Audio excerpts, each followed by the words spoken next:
Jimou, c'est un robot en kit à assembler soi-même et ensuite à programmer facilement avec une application mobile.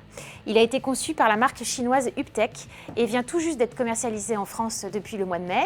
Il existe deux kits différents, un kit explorateur, comme on voit ici, qui coûte 200 € et un kit inventeur, beaucoup plus avancé, accessible à partir de 400 €.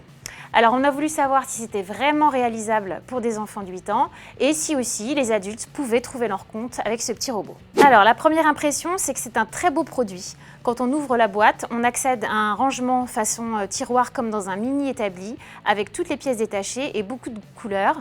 C'est très bien designé et ça donne vraiment envie de construire un robot. L'application mobile qui est disponible sous iOS et Android, elle a été mise à jour plusieurs fois depuis que j'ai commencé à utiliser le robot Jimou. Donc elle s'est beaucoup améliorée depuis, mais elle reste légèrement instable, lente à charger et encore incomplète. Il y a des sections qui sont encore vides. Par contre, là où c'est très bien fait, c'est quand on construit un modèle de robot. En fait, on trouve des schémas qui sont en 3D, qu'on peut tourner dans tous les sens. Et c'est assez simple finalement de suivre ces instructions. Soit on choisit de créer un modèle qui existe déjà, et là on n'a qu'à suivre les plans. Donc c'est des animaux la plupart du temps, mais il y a aussi un humanoïde. Ou alors on crée son propre modèle, et là c'est beaucoup plus compliqué.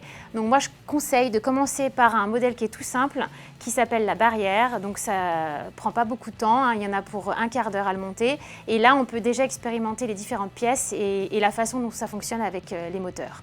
Donc au niveau des détails des pièces, les moteurs sont très importants. Ils ont un numéro d'identification propre, ça veut dire qu'ils ne sont pas interchangeables. Donc quand on vous dit au cours des instructions de mettre le moteur 2, il ne s'agit pas d'aller mettre le moteur 3 parce qu'à la fin, ça ne fonctionnera pas.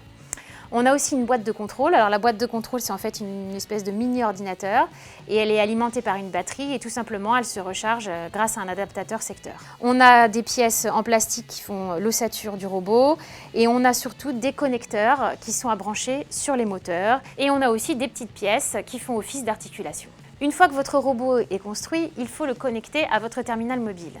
Donc vous vérifiez que vous êtes bien connecté en Bluetooth et que votre appareil reconnaît bien le robot. Dernière étape, il faut aller sur le modèle dans l'application que vous avez créée et connecter ce modèle-là et pas un autre à votre terminal. Donc une fois que la connexion est bien établie, vous pouvez passer aux actions qui sont déjà prédéfinies dans votre application. En plus des actions qui sont déjà prédéfinies, vous pouvez créer vos propres actions, mais là ça demande déjà un niveau beaucoup plus avancé, donc je ne conseille pas de le faire tout de suite. On se posait la question de savoir si Jimou était vraiment utilisable par des enfants à partir de 8 ans. Moi, ma réponse, c'est que tout seul, c'est plutôt exclu. Mais encadré par un adulte, c'est une très bonne approche de la robotique et même de la programmation en général. Ça reste très ludique. Il faut vraiment faire attention juste à ne pas aller tout de suite vers des modèles trop compliqués parce que là, ça sera vraiment long et fastidieux. Mais ça reste un très beau produit qui est quand même cher. Donc c'est un cadeau de luxe pour un enfant. Moi, je vois plutôt ça comme un cadeau qu'on pourrait offrir à toute sa famille et où chaque membre de la famille pourrait participer parce qu'en fait, finalement, c'est aussi très amusant pour un adulte.